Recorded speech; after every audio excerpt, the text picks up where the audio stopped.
ربنا آمنا فاكتبنا مع الشاهدين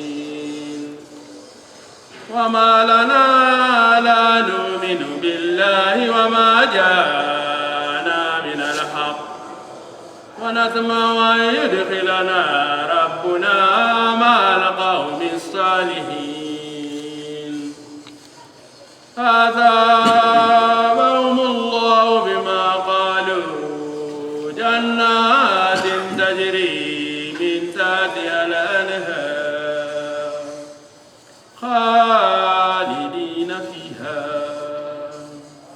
وذلك جزاء المحسنين والذين كفروا وكذبوا بآياتنا أولئك أصحاب الجحيم يا أيها الذين آمنوا لا تحرموا طيبات ما أحل الله لكم ولا تعتدوا إن الله لا يحب المعتدين وكلوا مما رزقكم الله حلالا طيبا واتقوا الله الذي أنتم به مؤمنون لا يؤاخذكم الله باللغو في أيمانكم ولكن يؤاخذكم بما عقدتم الأيمان فكفارته إطعام 10 مساكين من أوسط ما تطعمون أهليكم أو كسوتهم أو تحرير رقبة فمن لم يجد فصيام 3 أيام ذلك كفارة أيمانكم إذا حلفتم واحفظوا أيمانكم كذلك يبين الله لكم آياته لعلكم تشكرون يا أيها الذين آمنوا إنما الخمر والميسر والأنصاب والأزلام رجس من عمل الشيطان فاجتنبوا لعلكم تفلحون إنما يريد الشيطان أن يوقع بينكم العداوة والبغضاء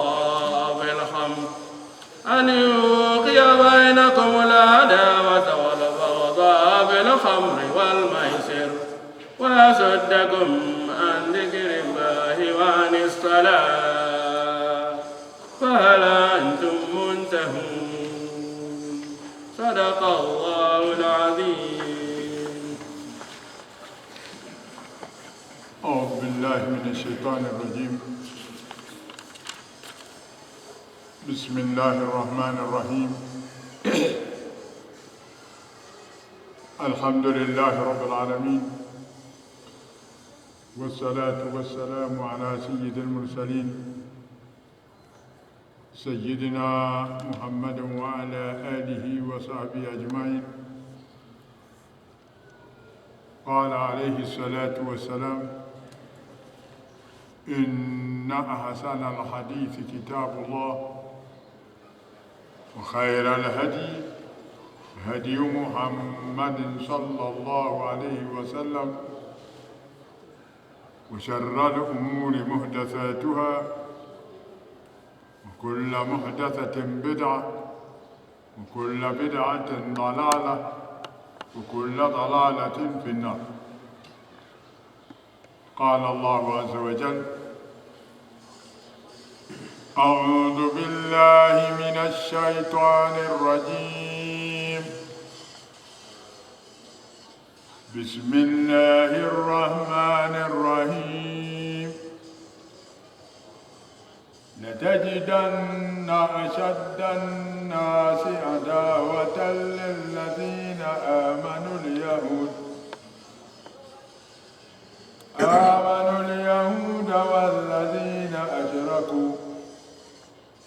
ولتجدن أقربهم مودة للذين آمنوا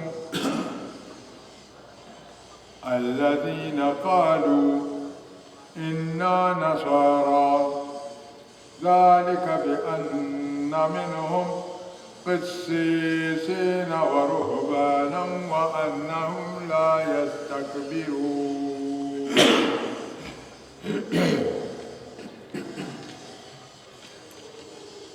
Mwenyezi Mungu anatupa habari juu ya hao makafiri Mayahudi. Anasema Mwenyezi Mungu, latajidanna, hakika bila shaka wallahi utapata, ashadda nnasi adawatan, watu walio maadui wakubwa sana, lilladhina amanu, kwa wale waja walioamini. Maadui wakubwa kwa waja walioamini, alyahuda, ni wa Mayahudi. Maadui wakubwa katika huu ulimwengu, katika hiyo dunia, wa Waislamu ni hao Mayahudi. Maadui wa pili, walladhina ashraku, na wale watu wanamshirikisha Mwenyezi Mungu.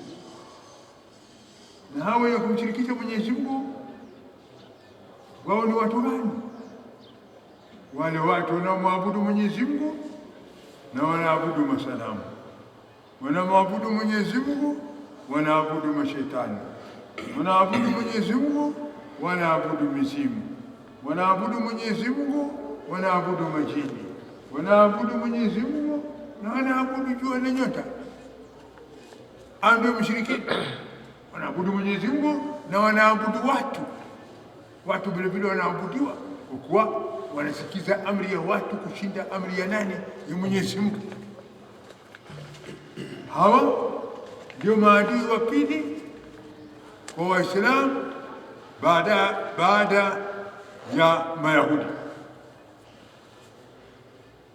Kisha Mwenyezi Mungu anasema juu ya hao watu watatu, wao ni walatajidanna, na utapata hakika bila shaka, aqrabahum mawaddatan, wakaribifu mno mwao kwa kupenda, lilladhina amanu, kwa kuwapenda waja walioamini imani kamili, kwa kupenda watu wa Islamu, watu walio wakaribu sana kupenda watu wa Islamu. Alladhina qalu, hao wanaosema inna nasara, kabla shaka sisi tu Wakristo. Hao Wakristo ndio watu wakaribu mno katika kuwapenda watu wa Islamu. Nao hawa, ikiwa Mayahudi hawa zamani pamoja na hawa sasa, wote wabaya mno. Na hao wenye kupenda watu wa Islamu, hao miongoni mwa Manasara, sio Manasara hawa tulionao sasa. Kwa hao Manasara tulionao sasa sio Manasara walio na kitabu chake Mwenyezi Mungu, bali wao ni Masara walio na kitabu cha watu, walio na kitabu ya watu, walio na kitabu kilichotungwa na watu. Sio Manasara wale wa Injili, sio Manasara wale wa Zaburi, sio Manasara wale wa Taurati.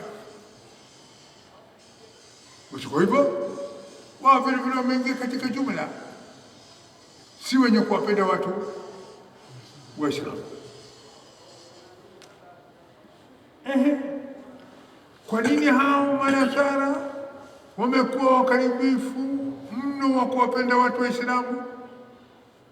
Kilichowaleta karibu na mapenzi ya kuwapenda watu Waislamu ni nini? Dhalika, anatuambia Mwenyezi Mungu, dhalika, kule kuwa kwao karibu na kuwapenda watu Waislamu, bi anna minhum, kwa kuwa hakika bila shaka wako miongoni mwao qisisina, wasomi. miongoni mwao wako wasomi, miongoni mwao wako wasomi. Hao wasomi wananukulu maneno ya Mwenyezi Mungu kutoka katika vitabu ya Mwenyezi Mungu, Taurati na Injili na Zaburi. Hao wasomi wanasoma maneno ya Mwenyezi Mungu kutoka katika Taurati na Zaburi na Injili. Hao wasomi wamesoma masomo waliozingatia kwayo, wakaona haki iliko. Wako wasomi wao wamekuwa karibu mno wa kuwapenda watu wa Islamu, kwa kuwa minhum, wako miongoni mwao kisisi na watu wasomi. Usomi wenyewe usomi wa kuzingatia, usomi wenyewe usomi wa kufikiria, usomi wenyewe usomi wa kupambanua ukweli na haki. Ndio itakupa faida, ndio itakupa manufaa, ndio itakupa nini? Matokeo mazuri.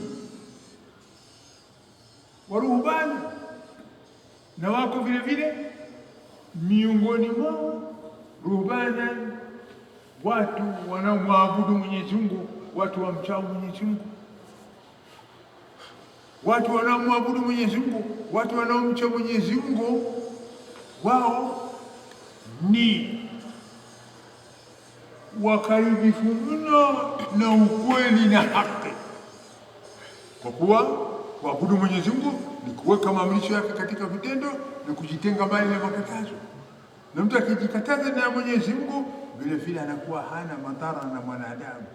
Akijitenga mbali na makatazo ya Mwenyezi Mungu, anakuwa hana madhara na mwanadamu. Na mwanadamu naye vile vile hatapata chenye kumdhuru kutoka kwa Mungu, kwa kuwa anamcha Mwenyezi Mungu. Sasa jambo kubwa katika maisha ni nini?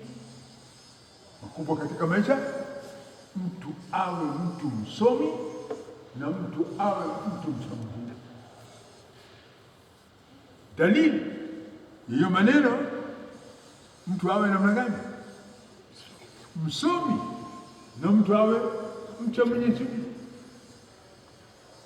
Hiyo upande wa kumcha Mwenyezi Mungu, inna akramakum inda Allahi atqakum, bila shaka mheshimiwa wenu mbele ya Mwenyezi Mungu ni mchaji Mungu wenu, ni mchaji Mungu.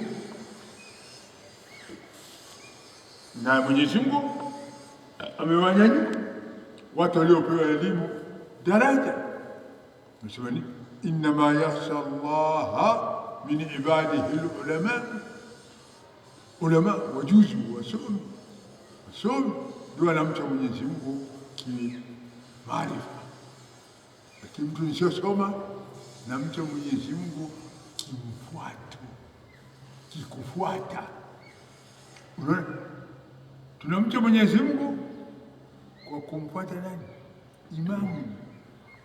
Tunamcha Mwenyezi Mungu kumfuata imamu, lakini maarifa ya sala hatunayo, kwa kuwa hatukusoma. Maarifa ya Fatiha hatunayo, kwa kuwa hatukusoma. Maarifa ya bismillah hatunayo, kwa kuwa hatukusoma. Sasa kinachofanya sala zetu zinasiri nini? Kwa kumfuata mwalimu yetu. Allahu Akbar, Allahu Akbar, Sami Allahu, Sami Allahu. Bahati yetu hiyo. Tuna nini? Tunakuwa trela. Tuna nini? Tunakokotwa. Tunafanyaje? Tunaburua. Unajua kuburua? Tunakokotwa, tunabururwa. Lakini kheri ya maisha mtu kwa nini? Msomi. Na kwa nini? Mcha Mungu. Nini? Mtume sallallahu alaihi wasallam nini? Nisema utlub al-ilma min al-mahdi ila al-lahdi. Tafuta elimu min al-mahdi, toka ulipokuwa katika ulezi, katika mapaja ya mama au katika ile kitanda ya kulea watoto. Tafuta elimu tokea mahala pale mpaka unapoingizwa katika mwanadani, kaburi ndogo hiyo. Ona mwanzo ni katika ulezi, wakati ule ndio umezaliwa leo, huna akili, huna maarifa, huna nini. Lakini mtoto akizaliwa akishikwa namna hiyo, mimi anafanya nini? Anainua kichingo juu, atafuta nini? Atafuta matiti. Basi kuwa mtoto, kuwa kama huyu mtoto anapotafuta matiti, tafuta nayo elimu. Tena hiyo elimu utafuta toka wakati huo ila lahadi, mpaka utiwe katika mwanandani. Katika mwanandani huko unakwenda, utaingia mwanandani umekufa, hutakuwa ndani ya mwanandani mwenye kufa. Usikule mwanandani wewe, roho inarudi. Inakuja nini? Swali. Inakuja kitu gani? Swali. Marabuka, man nabiyuka, wama kabalatuka, wama ikhwan. Maiti anajibisha. Maiti anajibisha. Swali inakuja. Ndio sasa soma. Ndio hawa wamekuwa wakaribifu mno wa kupenda Waislamu kwa sababu ya kuwa wao ni nani? Ni wasomi. Na kwa sababu ya kuwa wao ni nini? Ni wachaji Mungu. Na tufanye bidii tuwe wasomi na tuwe wachaji Mungu. Na tukiwa wasomi, tukiwa wachaji Mungu, ndio tunaweza kuachiwa dhamana ya dini. Ndio tunaweza kuachiwa nini? Dhamana ya dini. Ndio tunaweza kuchukua responsibilities ya dini. Wa annahum la yastakbiruna, na kabla shaka wao hawafanyi jeuri, hawafanyi kiburi, hawana kiburi. Hawa watu waliosoma hawana kiburi, hawa watu wenye kumcha Mwenyezi Mungu, hawa miongoni mwa Nasara hawana. Wasio na kiburi hawa ni hawa waliokuwa na Injili ya Mtume Isa aliyokuja. Wa idha sami'u ma unzila ila ar-rasul tara a'yunahum tafidu min ad-dam mimma arafu min al-haqq يقولون ربنا آمنا فاكتبنا مع الشاهدين. hawa manasara wa zama hiyo alipokuwa Mtume salawatullahi alaihi wasallam, hawa wa idha sami'u, wakisikia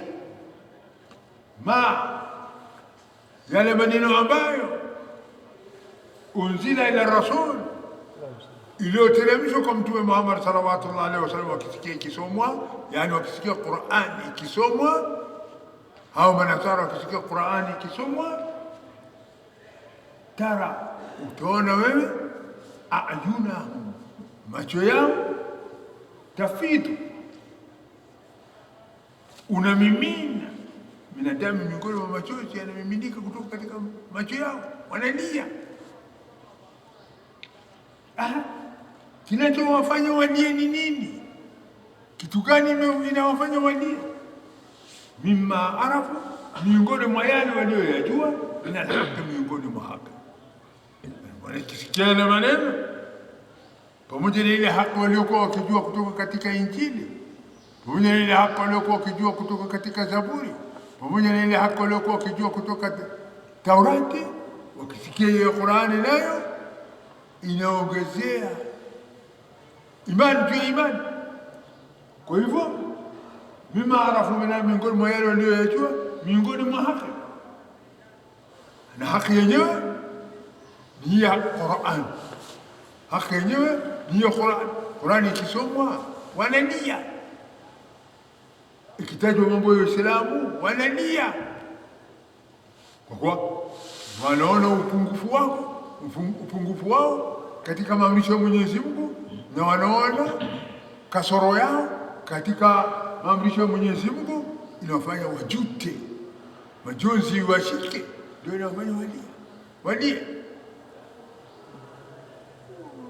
Yaqulun, kisha wanasema rabbana, ewe Mola Muumba wetu, amana, tumeamini imani kamili, faktubna, basi utuandike sisi maa shahidin, pamoja na wenye kushuhudia kwa hiyo imani, wenye kukubaliana na hiyo imani, au pamoja na wenye kushuhudia kwa umma waliotangulia wote kwamba mitume wa Mwenyezi Mungu waliwafikishia ujumbe wa Mwenyezi Mungu umma wote.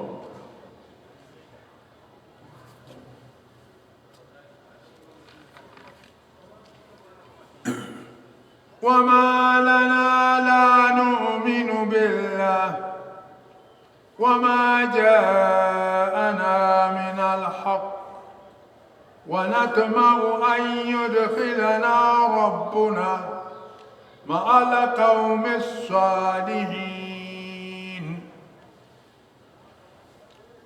وما لنا، na kitu gani inayotuzuia sisi? Wama lana, na kitu gani inayotuzuia sisi? Au wama lana, tunayo nini? Wama lana, tunayo nini inayotuzuia? La nu'minu billahi, tusimwamini Mwenyezi Mungu imani kamili. Kitu gani inayotuzuia tusimwamini Mwenyezi Mungu imani kamili? Kwa kuweka maamrisho yake katika vitendo na kujitenga mbali na makatazo yake. Kitu gani inatuzuia tusiwe namna hiyo? Hawa watu wanajiuliza nafsi, ndio inatakikana hata mimi nijiulize namna hiyo, hata wewe ujiulize namna hiyo, na sisi tukikaa tujiulize namna hiyo.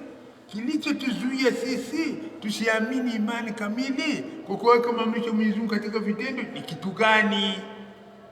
Hawa wanajiuliza, wama lana, tunayo nini? Kitu gani kinachotuzuia sisi la nu'minu billah, tusimwamini Mwenyezi Mungu imani kamili? Wama jaana min alhaq, wama, na kitu gani kinachotuzuia tusiamini kitabu ambacho jaana iliyotujia min alhaq, miongoni mwa haki, yani Qur'an? Kitu gani inatufanya sisi tusifuate Qur'an? Kilichotuzuia tusifuate Qur'an ni nini? Hayo wanauliza nini? Wanauliza nafsi zao, na kila mwenye kuona ndiye anaweza kuuliza hayo. Kila mwenye kuzingatia ndiye anaweza kuuliza hayo, na kila mwenye kufikiria ndiye anaweza kufikiria hayo. Kitu gani kimenizuia nisifuate Qur'an? Kitu gani kimenizuia nisijiamrishe kwa Qur'an? Kitu gani kimenizuia mimi nisiweke maamrisho Qur'an katika vitendo?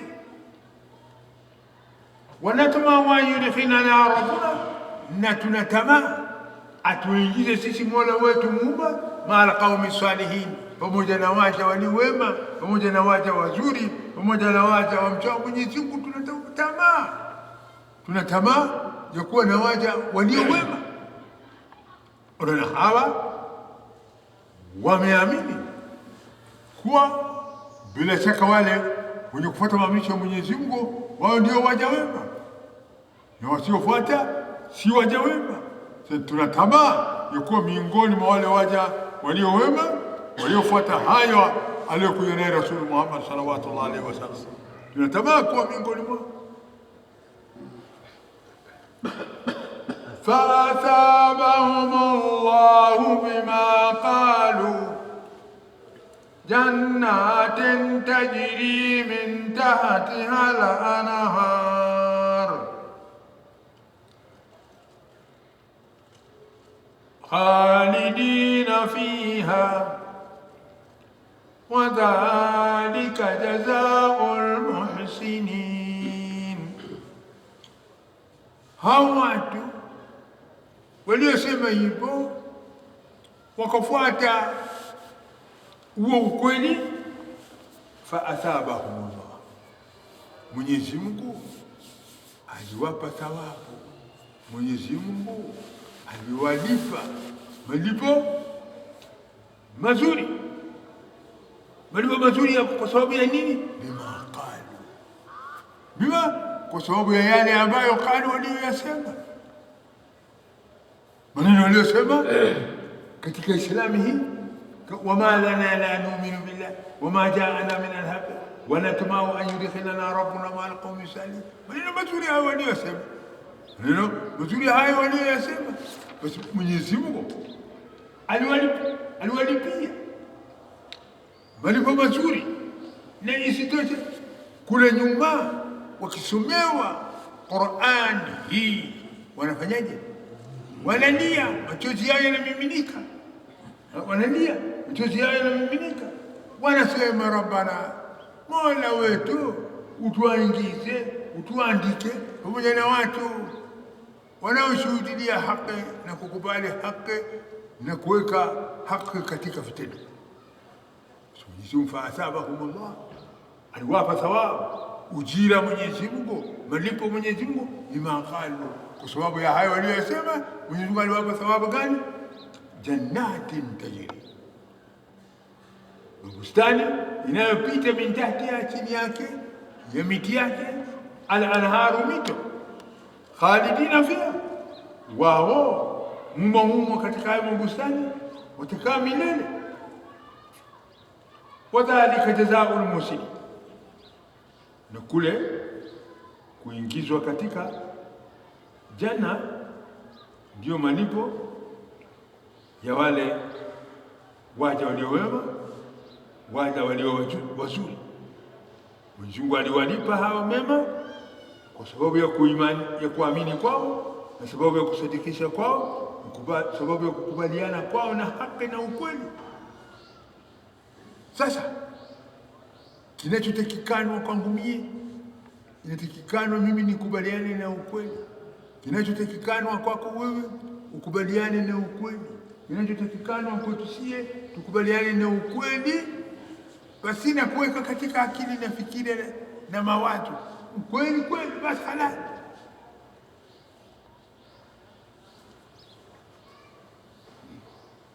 Fa inna al-haqqa la yurafu birrijal,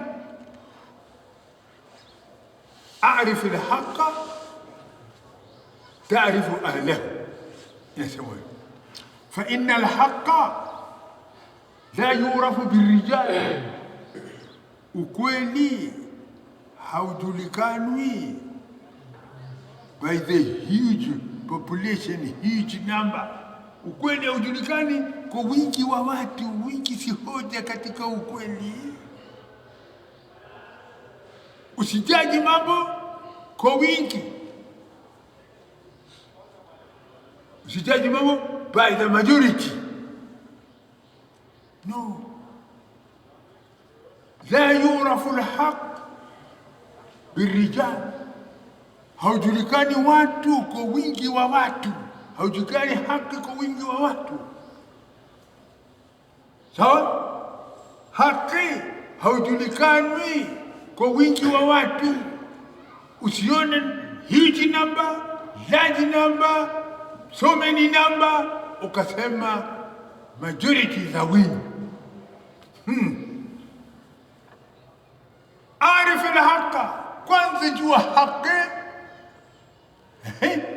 Arif al-haqqa, jua haki, taarifu ahlahu. Ukishajua haki ndio utajua wenye haki ni watu gani. Haki si namba. Wal haqqu la yakbalu tajazzu, na ukweli haukubali kugawanyika. Ima uchukue kweli wote au uache ukweli wote.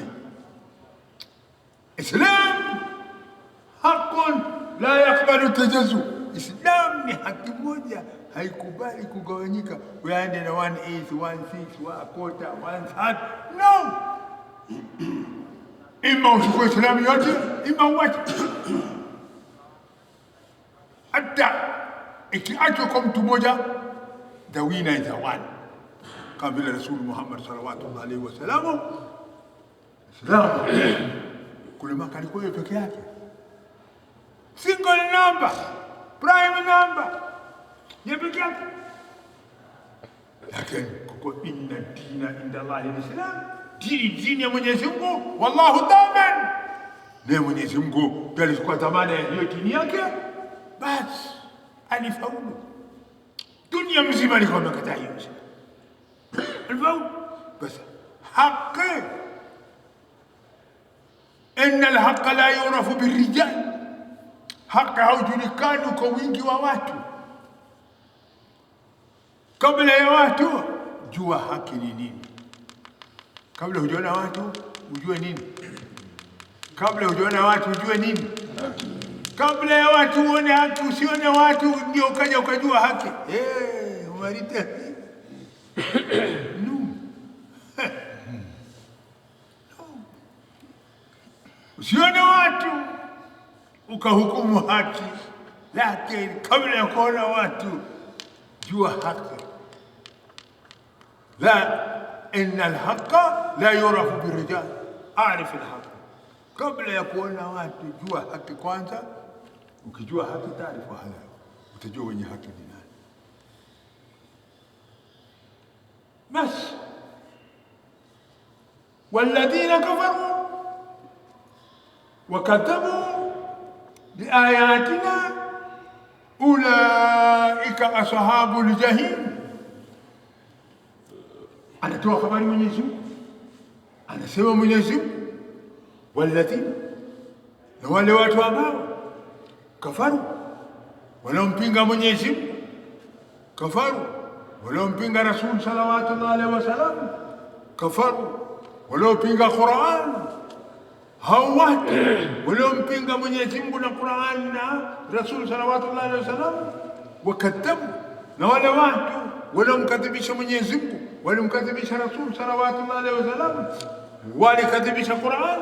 Hao watu wanaokadhibisha ni biayatina, walikadhibisha ayati zetu, yani hayo maneno yetu katika Qur'an walisema ni urongo. Watu hawa ulaika ashabul jahim, hawa ni watu ya moto. Hawa ni watu ya nini? Wa moto. Kama yeye Mungu wangu anasema nini? Wasaini wa Qur'an takiri dulla nasawen khatar. Haikusalia kwetu sisi kitu, tufanye toba kwa Mwenyezi Mungu, tufanye istighfar kwa Mwenyezi Mungu katika hayo maneno yetu tunayasema. Wengine tunasema tukifanya mzaha, wengine tukisema hatujui kitu, wengine tukisema hatuelewi kitu, lakini maneno makubwa kabisa ya kutuangamiza duniani na akhera, na dawa yake ni istighfar na tauba. Turudi kwa Mwenyezi Mungu, tufanye toba. Maneno kama haya tusiyaseme tena, maneno kama haya tusiyanene tena, maneno kama hayo tusikurubie. Walladhina kafaru, wale waja wenye kumpinga Mwenyezi Mungu na mtume na kitabu chake Mwenyezi Mungu, wakadhabu biayatina, na walikadhibisha ayati zetu zilizomo katika Qur'an na miujizati zetu zote walikadhibisha. Ulaika, watu hawa, ashabul jahim, ni watu walio katika jahim, katika moto jahannam.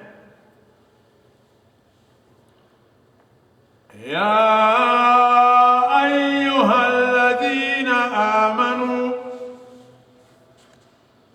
la tuharrimu tayyibat ma ahalla Allahu lakum ولا تعتدوا إن الله لا يحب المعتدين. Mwenyezi Mungu anaita watu gani? Ya ayyuhalladhina amanu, enyi waja mliosifika kwa sifa ya imani, enyi waja mliosifika kwa sifa ya uaminifu, enyi waja mliosifika kwa sifa ya Uislamu. Fakhri kubwa, heshima kubwa kwa waumini. Lakini waumini gani? Heshima kubwa kwa waumini watambuzi, heshima kubwa kwa waumini wenye heshima, heshima kubwa kwa waumini wenye kukubaliana na Mwenyezi Mungu. wito tukufu wale waja walioamini imani kamili. Ya ayyuhalladhina wameitwa kwa sifa ya uaminifu, wameitwa kwa sifa ya uaminifu. Bosi wako, wageni wako wamefika, ukamletea barua yako ukampa, anawaambia wageni, unaona mtu wangu huyu mwaminifu sana na muamini sana. Sasa hilo unaona kitu chako kinakuwa kubwa kushinda dunia. Kwa nini?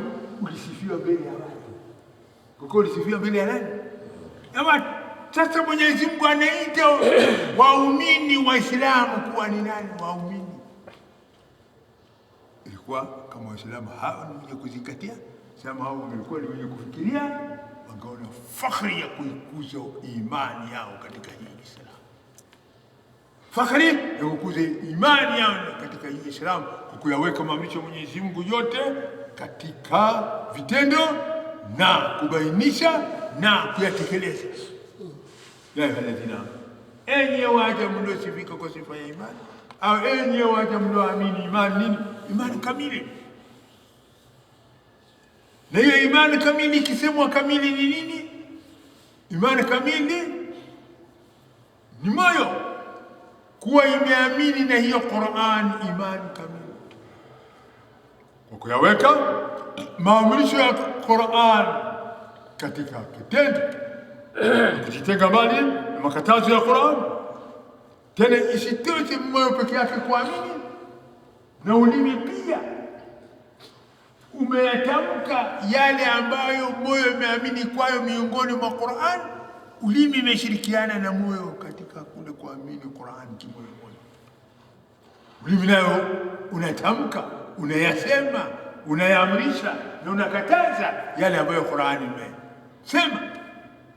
Na isitoshe ushirikiano wa moyo na ulimi peke yake, bali na viungo vile vile, viungo, masikio, akili, ubongo, macho, pua, mdomo, mikono, miguu, mitikisiko, hiyo movement yote imeshirikiana katika kuyatenda yale ambayo moyo umeamini kwayo, ulimi umetamka kwayo, kisha viungo vimetikisika kwayo.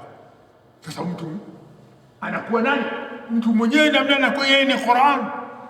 Mtu mwenyewe anakuwa yeye ni nini? Movement yake inakuwa Qur'an, mazingira yake inakuwa Qur'an. Rasul sallallahu alaihi wasallam alivyoishi na hao masahaba walikuwa wakimjua kidhahiri wanavyomuona, lakini wanataka kumjua kiundani. Walikuja kwa hao ummahatul mu'minin wakamuuliza bibi Aisha, Rasul sallallahu alaihi wasallam, tunaona hali yake, tunajua kule nje tulishirikiana naye katika mengi, tunamjua. Hapo ndani ya nyumba hali yake namna gani? Nataka kujua hali yake hapo ndani yake nyumbani, hali yake namna gani? Bibi Aisha aliwaambia nini jawabu? Kana khuluquhul Qur'an, kana khuluquhul Qur'an, kana khuluquhul Qur'an. Rasul sallallahu alaihi wasallam, msitafute mengi juu ya hali yake, msitafute mengi juu ya namna yake, msitafute mengi juu ya maisha yake. Kana khuluquhul Qur'an, tabia yake ndiyo ilikuwa Qur'an. Kama yale mnavyoona Qur'an ikisema, basi atenda nasi ndani ya nyumba huko, yeye ni namna hiyo tu, kama vile Qur'an inavyosema, ndio yeye namna hiyo. Kuna mengine ya kuulizwa. Sasa huyu mtu Muislamu, elekezo lisilo na shaka kwake, adabu isiyo na shaka kwake, desturi isiyo na shaka kwake, mila isiyo na shaka kwake, ni hii adabu ya Qur'an na desturi ya Qur'an na uhai wa Qur'an na maisha ya Qur'an. Kana khuluquhul Qur'an. Basi imani ni kushirikiana moyo, ulimi na viungo vikatengeneza timu moja inaitwa nini? Imani. Na timu moja inaitwa nini? Imani. Basi ndio Mwenyezi Mungu amewaelekeza wito wake kwa waja walioamini imani kamili. Ya ayyuhalladhina amanu, enyi waja mlioamini imani kamili, Anataka kusema nini Mwenyezi Mungu kwa wale walioamini? Nikana kwa moja walioamini imani kamili wameitika labbaik Allahumma labbaik, wameitika naam ya Allah, naam ya rabbal alamin, wameitika naam. Ndio Mwenyezi Mungu akawaambia hao walioamini imani kamili, anawaambia nini? La tuharrimu tayyibat ma ahalla Allahu lakum, msiharamishe vitu vizuri ambavyo Mwenyezi Mungu anahalalisha kwenu. Msiharamishe vitu vizuri ambavyo Mwenyezi Mungu alihalalisha kwenu. Msiviharamishe vitu vizuri ambavyo Mwenyezi Mungu alihalalisha kwenu.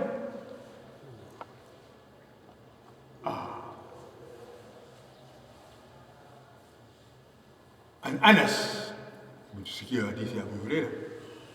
An Anas, ilipokelewa kutoka kwa Anas, qala jaa thalathatu rahatin ila buyuti azwaji nabii sallallahu alaihi wasallam, kuna watu watatu katika nyumba miongoni mwa nyumba ya wakeze Mtume sallallahu alaihi wasallam. Yasaluna an ibadati, wamekuja kuuliza hao muuminin ibada ya Mtume ni namna gani? Falamma ukhbiru, walipopewa habari juu ya ibada ya Mtume kadha wa kadha wa kadha wa kadha, walizomaliziwa kupewa habari zote, kaannahum taqalluha, wamekuwa wao kama wana hayo ni machache, anayofanya Mtume hayo ni machache. Faqalu wa aina nahnu min an-nabi sallallahu alaihi wasallam, na sisi tuwapi sisi na Mtume sallallahu alaihi wasallam? Mtume qala ghafara Allahu lahu, huyu mtu Mwenyezi Mungu ameshamghufiria, amemsamehe yaliyopita min dhambi, miongoni mwa madhambi zake, na yaliyoakhirika miongoni mwa madhambi zake. Faqala ahlu, mmoja kati ya wale watatu alisema, ama ana fa inni usalli al-layla abada, tukia sasa mpaka nife nitakuwa nikisali usiku wote. Wakala akhar, wa pili akasema, ama ana asumu dahra wala uftiru, nitaishi toka sasa hii mpaka nife, nitakuwa zama zote nafunga tu, sitafuturu.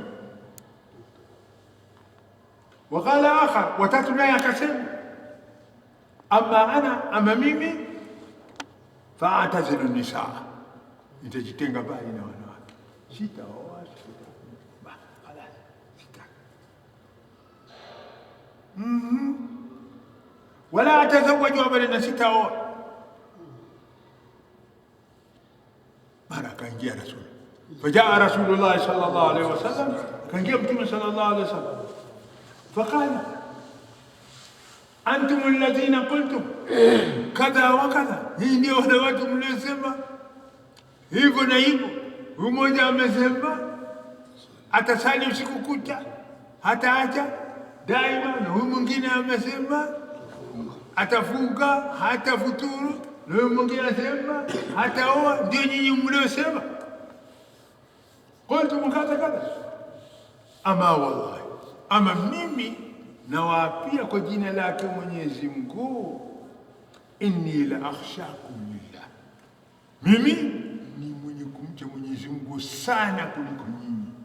Mimi Muhammad sallallahu alaihi wasallam, akhshakum, mimi ni mwenye kumcha Mwenyezi Mungu sana kuliko nyinyi. Wa ataqakum, ni mwenye kujitenga mbali na makatazo ya Mwenyezi Mungu, kuweka maamrisho ya Mwenyezi Mungu katika vitendo kuliko nyinyi. Lakini mimi asumu wa uftiru, mimi nafunga na nafuturu. Wa usalli wa arqud, na mimi nasali na nalala. Wa atazawwaju nisa, na mimi naoa wanawake. Sasa nyinyi, huyu ataka amekataa kulala, na huyu amekataa kula, na huyu amekataa kuoa, kitu gani? Sivyo hivyo. hivyo hivyo. Sasa hao watu mmeona wamefanyaje? Ukiona haya ya Mwenyezi Mungu mambo wazi, ukiona kitabu chake Mwenyezi Mungu hii sasa, hao watu walikuwa wamefanyaje?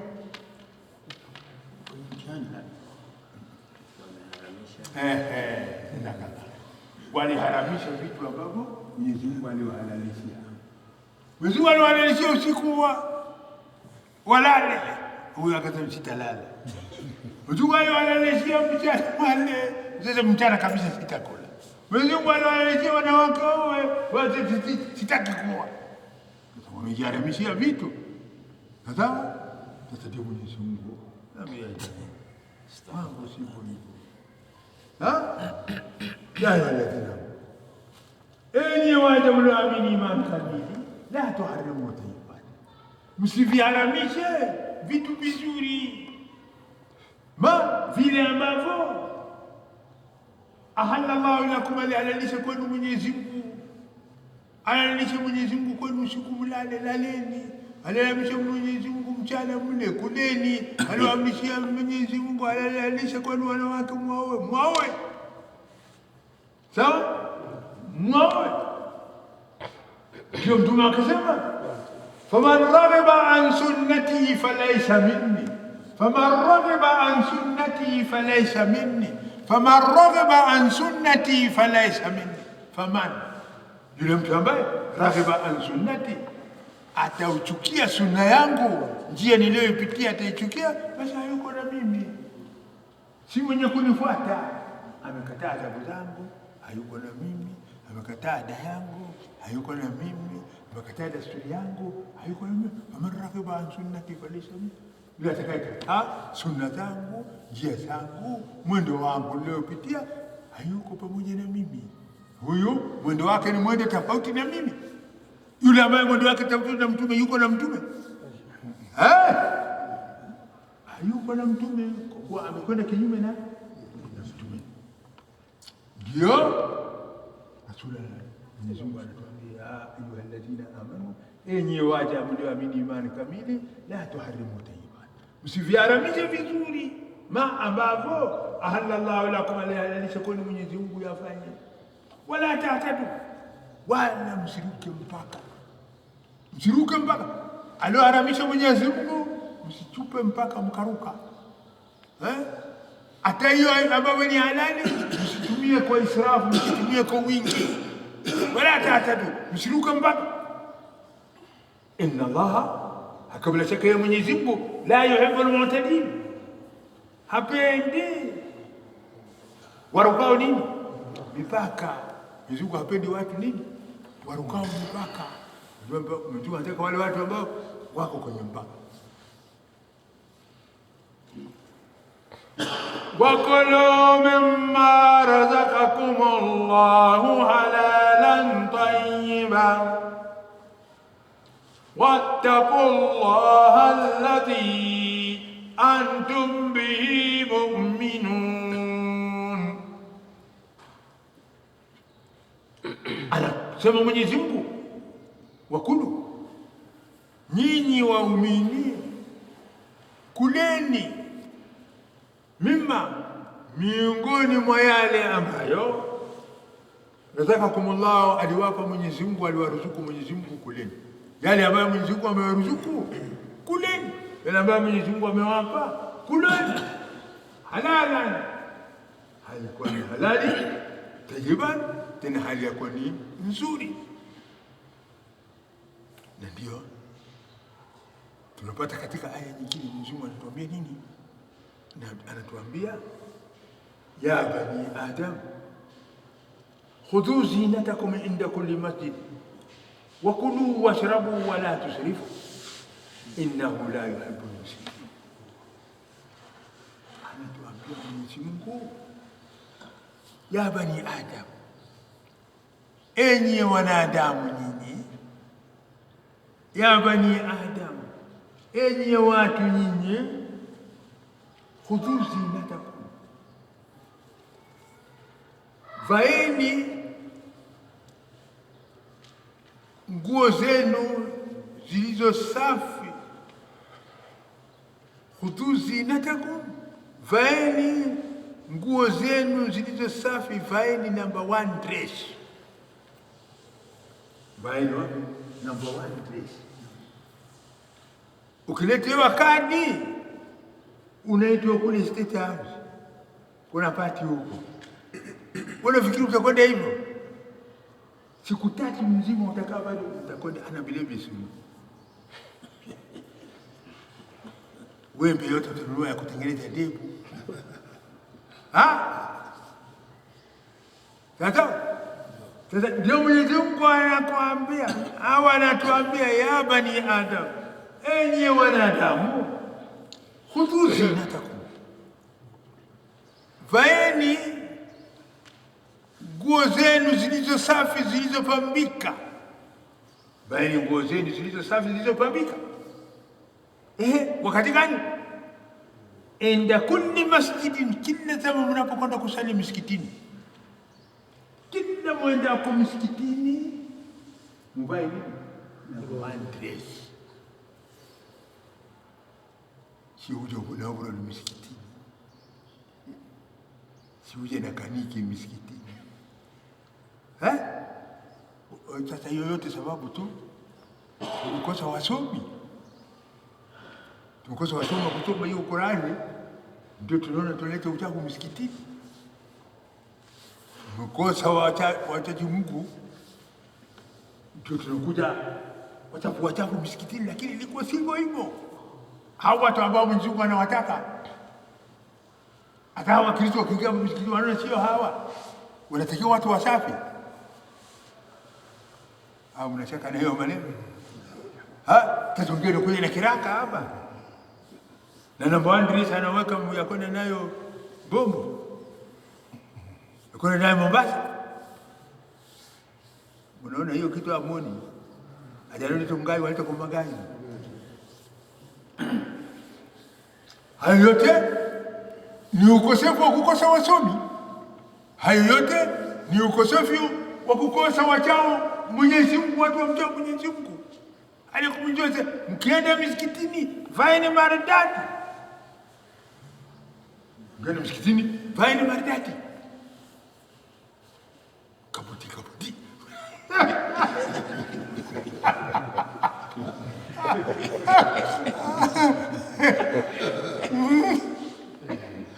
Sasa tuweke maneno ya Mwenyezi Mungu katika mizani. Unafikiri kabuti inaambatana na hiyo maneno? Kuna matter. The matter of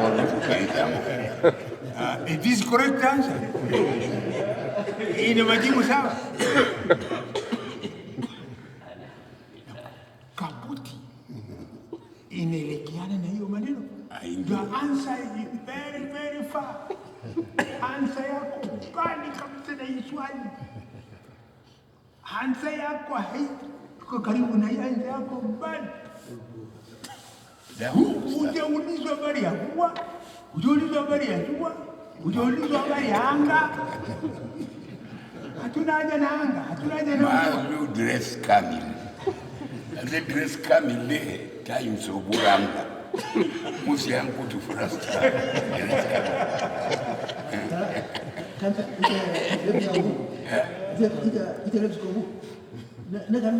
Maya serega.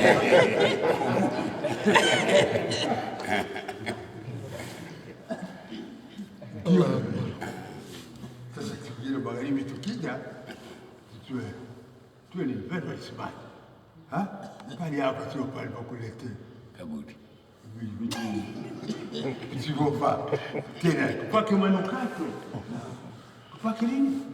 Manukato. Sasa tuone tumekataa kupaka manukato. Hawa wanawake wakienda harusini, jana niona wakipita kwa wingi. Hata pale kabla tuuni ilikuwa kimuka uchuri hapa barada kupita hapa manukato mzuri. Haramu ile kwa wanawake. Kupaka hiyo manukato nini? Haram kwa wanawake. Halali kwa wanaume kupaka manukato, kwa kuwa wanakuja kujumuika na watu msikitini. Usije msikitini hapa, kwa hapa inatoa habari yake au mguu unatoa habari yake. Kwa hivyo jisaidie na nini na marashi itapoteza nini kidogo ile harufu. Sio hii marashi ndio inanuka. Sasa zamani tulikuwa na mama mmoja, unaona nyumba ya zamani shabala kwake hapa. Toa hapa ukapata Kinjuru. Ukiuliza unasema wewe hujui. Hapa ukapata Kinjuru. Mzee alikuwa kikapo karibu na mzee Abdullah Bashir, Allahumma ighfir lahum warhamhum. Nyumba ile ilikuwa kwa mama mmoja anaitwa Zena Pangani.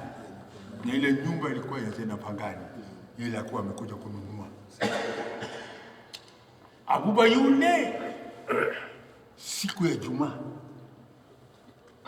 baada subuhi alikuwa Zena fakia msikiti baada subuhi. Tufakiliwa tunatoka saa moja anaingia Abuba ile. Kuna mafuta ile ilikuwa kitu binti Sudan. Imarashi ya binti Sudan. Unaona hii pale unafikiri inakuwa nyeupe sababu gani? Kichwa. Umari, tafikiri bakadi Jabir sababu rukuba. Sasa anaona hapa pale hii magoti na kafa kichwa itakaa. Sasa Abuba huyo, binti Marashi yake hiyo binti Sudan yake anaweka namna hiyo kwa mkeka, kwa hiyo mkeka anavuta mpaka inamaliza anaweka anafungua nyingine. Safi zote mpaka huko chini. Kama chupa 10, kama chupa 20. Anapaka ile mikeka. Sasa alafu anaweka teni. Anaweka teni kwa hiyo chafu namna hii. Na hiyo ingine mpaka pesa yake hizi. Sasa ukija ukikopa ile teni ile yako, ikiwa mbele yako teni hii ni yako, unachukua unatia mfukoni. Msikiti ni very bad. Msikiti unanuka tamu. Msikiti unafanya? Ndio mambo ya mkono. Wale wizi wanapanganya mjui. Umanureni. Ndio umanureni. Ya salam. Tawali tacho. Ndio umanureni. Huyo pale. Basi ndio ilikuwa namna hiyo. Khudhu zinatakum inda kulli masjid. Chukweni nguo zenu zilizo safi zama za kwenda wapi? Kusali msikitini. Anakuja chafu kiraka hapa. Ndio kulma. Wakulu washrabu. Na kuleni munywe wala tusrifu, wala msipite kiasi katika kula, wala msipitishe kiasi katika kunywa. Kuleni kiasi ya kushiba, acheni nafasi ya pumzi na nafasi ya maji. Sasa usijaze tumbo mpaka ilete ufagiliwe tumbo. Sawa, msifanye israfu katika kula wala msifanye israfu katika kunywa. Majumba mangapi ugali unatupwa. Majumba mangapi mboga inamwagwa. Yote israfu inapata tabu. Wala tusrifu. Inna la yuhibbul musrifin. Akaye Mwenyezi Mungu hapendi watu wapitao mpaka. Mwenyezi Mungu hapendi nini? Watu wanaopita nini? Pitisha mpaka. Ndio Mwenyezi Mungu anasema wala ta'tadu, wala msiruke mpaka. Inna Allaha la yuhibbul mu'tadin. Mwenyezi Mungu hapendi watu wenye kuruka mpaka. Wakulu na kuleni mimma razaqakumullah, miongoni mwa yale ambayo Mwenyezi Mungu amewaruzuku. Halalan, hali ya kuwa ni halali, tajiban, ni nzuri. Vitabu vyote ambavyo Mwenyezi Mungu amewaruzuku, kuleni, ni nzuri. Baada ya kula na kunywa, wattaqullah, mcheni Mwenyezi Mungu kwa kuweka maamrisho ya Mwenyezi Mungu katika vitendo na makatazo ya Mwenyezi Mungu mkajitenga nazo mbali. Mambo kama hayo wawekapo watu wa Islam katika vitendo, adabu hizi zitawanyanyua watu wa Islam peke yake pasina kunyanyuliwa na watu. Leo watu wa Islam watafuta promotion kwa kila Mr. A, Mr. B na Mr. C na Mr. X. Watu wa Islam wanatafuta nini? Promotion. Lakini promotion is there.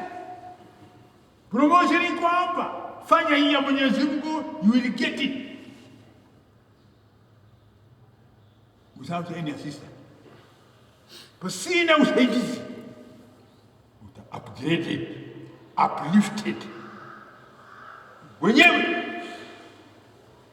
Haki itajisema, haki itatamka. Nikisema hivi utasema hiyo maneno too late, maneno iliyopitwa na nini na wakati. Ni watu wa siku hizi wanasema nini? Too late, hiyo maneno imepitwa na nini na wakati. Wewe ndio ulipitwa na wakati, sio maneno. Wewe ndio wakati umekupita ukuitumia. Alwaktu kasaifi in lam taqta'hu yaqtawa, wakati kama upanga, kama ukuikata inakunini, inakukata. Wakati hamjui mheshimiwa, hamjui mtu mkubwa, hamjui maskini, hamjui, wakati inakwenda.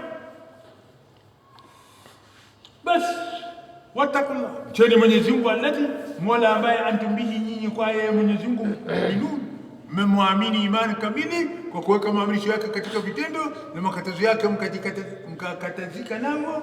Mcheni Mwenyezi Mungu, huyo ndiye mwenye maslaha yenu, huyo ndiye mwenye wema wenu, huyo ndiye mwenye uzuri wenu kule mwendako siko. Na Mwenyezi Mungu alipoona mwenda siko akawauliza, fa aina tadhhabun, shunu maana fa aina tadhhabun, tukumkuru weni ya jamaa adol kana thalita zite kafahamu shunu kana logoro ko de Mungu ya sala bini wale lito umalize to magari karaka tanari ha